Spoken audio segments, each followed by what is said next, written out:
Hello, everyone, and welcome to Hanging Out for a Living. I am your host, Teresa Oshman, and today I'm really excited that Mike Konopski, the Senior Advisor for Enrollment Management at Lycoming College, is joining us. And for those that want to know, Lycoming is in Williamsport, Pennsylvania. And I want to share with you that Mike has a much coveted superpower or two in the world of higher education. And if you're wondering what those are, I'll start with one and then we might dive into the others. Well, it's his leadership skills. And that has Mike really excelling at building and leading high performance recruitment and retention teams.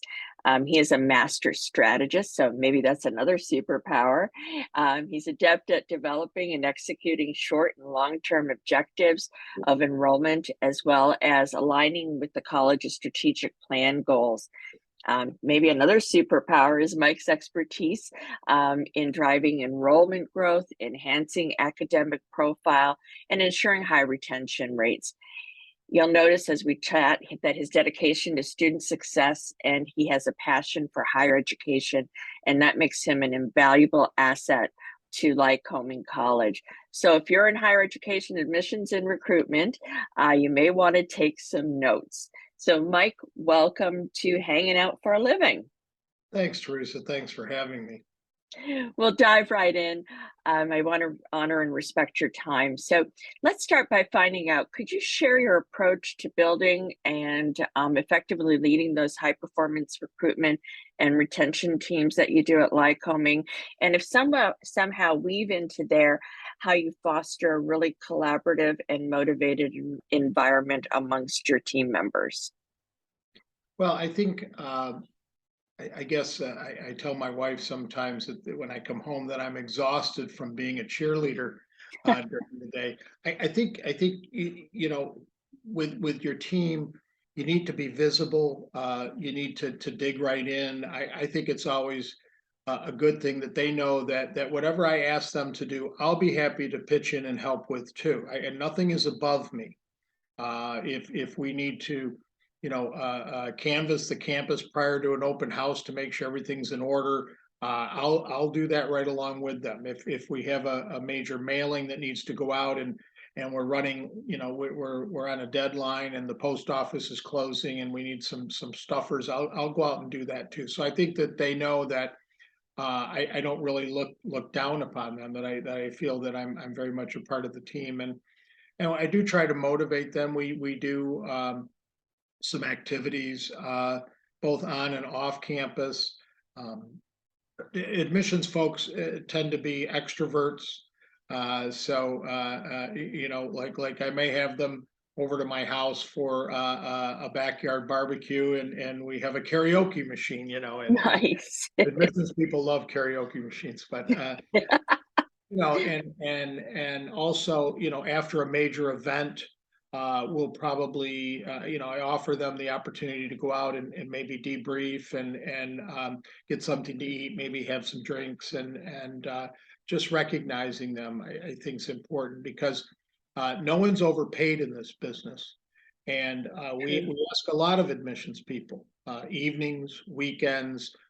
There's a good amount of travel with the position. So I think and retention is always an issue with admissions folks, and more so today with the current job market. So I think it's those intangibles that Sure. that can kind of make up for some of the the more challenging aspects of the role. Absolutely. So it sounds like you're right in the trenches with them, which is great. Yeah. I can't imagine not being. I mean, if you're not doing a little bit of travel as a senior officer, if you're not meeting at times with families and students, I don't. You have to walk in their shoes, even though you may have done it over the years, but Sure. it's very different. Families, students it's very different than it was even just a few years ago. Absolutely. And one of your key responsibilities is to increase, and we talked about enrollment and retention at the college. Could you discuss briefly some of the strategies you've implemented or perhaps plan to implement to achieve the goals? And how do you really ensure that students are attracted to the college and are compelled to stay throughout their academic journey? Well, first of all, we have a great working relationship with those folks here at the college that are charged with retention. In fact, they are literally right across the hall from us, and so that sort of baton handoff, and it really isn't just there you go like it used to be, but it's more of a slow. We're both working with students, once they decide to enroll for quite a while until they actually physically get to campus, and then I would say we do the final handoff. So I think that synergy between our two offices is extremely important.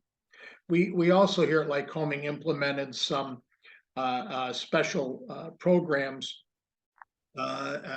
For instance, as an example, we have a STEM Scholars Program, and for top-notch students who qualify, they can receive up to $5,000 toward a Oh, research nice. project, an internship, or a study abroad experience, for instance.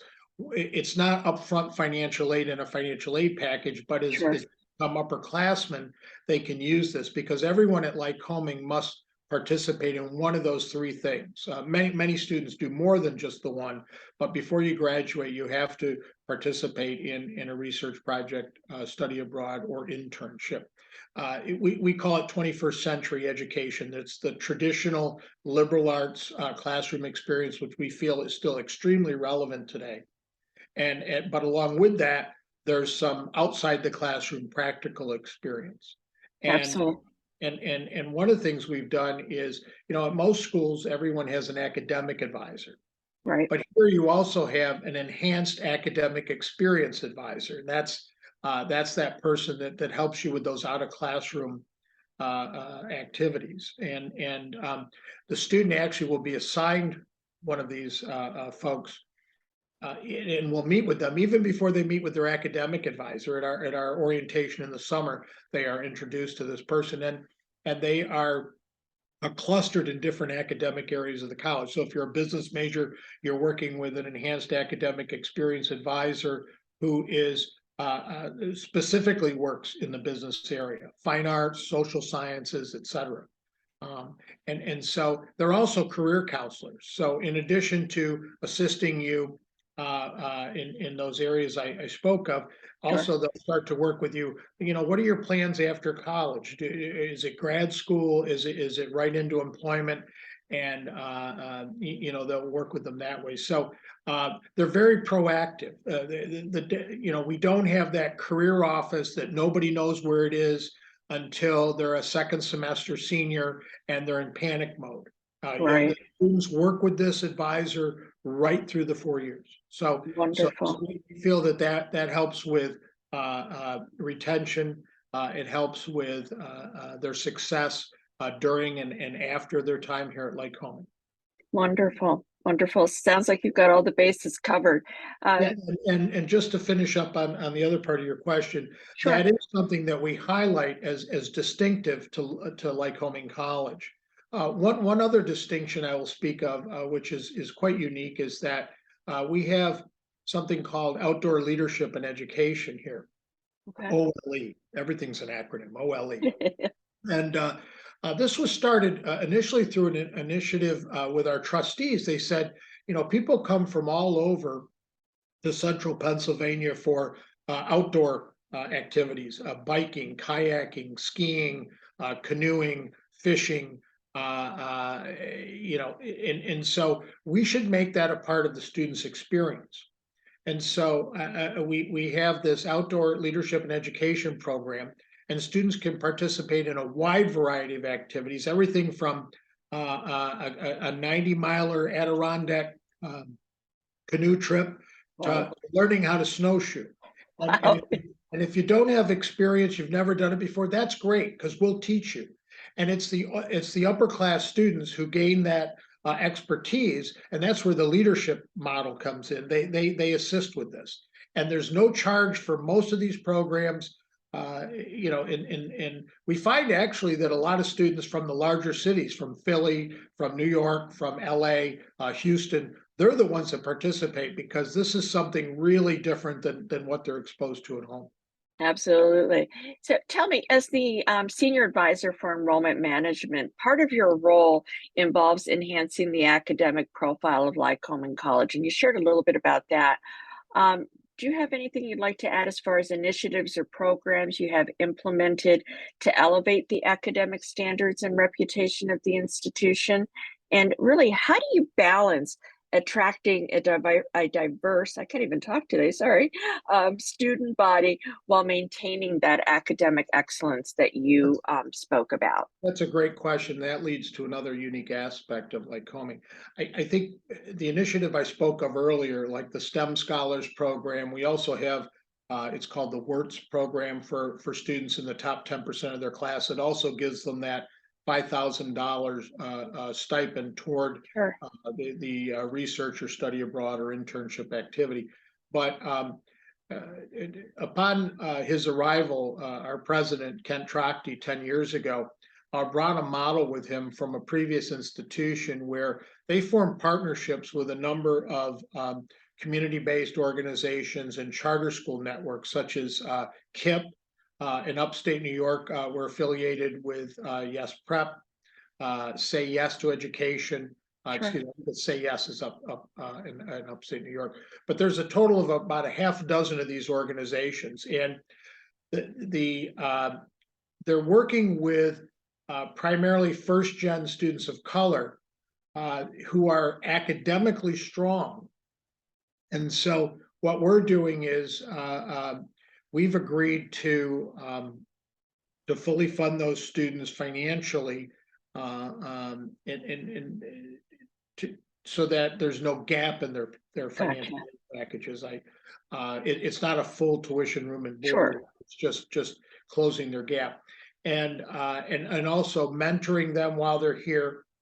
Many of those programs have kind of a handoff and continued advisement from their high schools, so we work with those folks as well.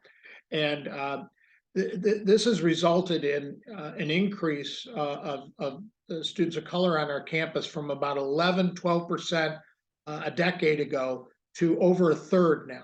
Nice. And Excellent. yeah, and during that time, the overall academic profile of the institution has gone up. During my tenure here, almost 10 years, we've gone in U.S. News and World Report, for example, we were in the 160s when I got here. Last year, we were at 112. And there's only a couple of schools that have jumped that much among the National Liberal Arts ranking. Congratulations. Yeah, very proud of that. Thank you. Absolutely. And I have one last question. Given the evolving landscape of higher education, what are your thoughts on the future of enrollment management, and how do you really like anticipate enrollment trends and student preferences will change, and how will you adapt your strategies to stay ahead in this rather dynamic and evolving environment? Wow. Um, I'm glad I'm not beginning my career at this point. Okay. Um, I think my answer to your previous question is part of that. Those graduating from high school are it's a very diverse group of students. Sure. If your institution is not prepared for that or attractive to those students, you're going to have a really difficult time in the years ahead. Um, I can't stress that enough. I've Right. gone so far as to say, if you're not going to become diverse, you're going to die. I really believe that. So, Gotcha. I think that's very important, and that's something that we've successfully tackled here. Yeah, I think being relevant to what students and families are looking for out there, trying to remain affordable as much as possible. There's a Yeah. lot of static out there in the media these days about is the degree still worth it? And Right. when you actually look it up factually, it absolutely is still very much worth it. And you know, the additional salary and benefits that you gain over a lifetime still offset the cost a couple of times over at least. And so, you know, I think that you need to continue to hammer that home.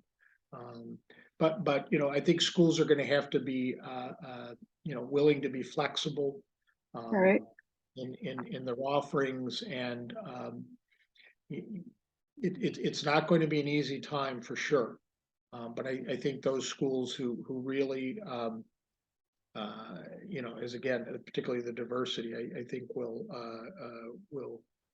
be able to manage. Absolutely.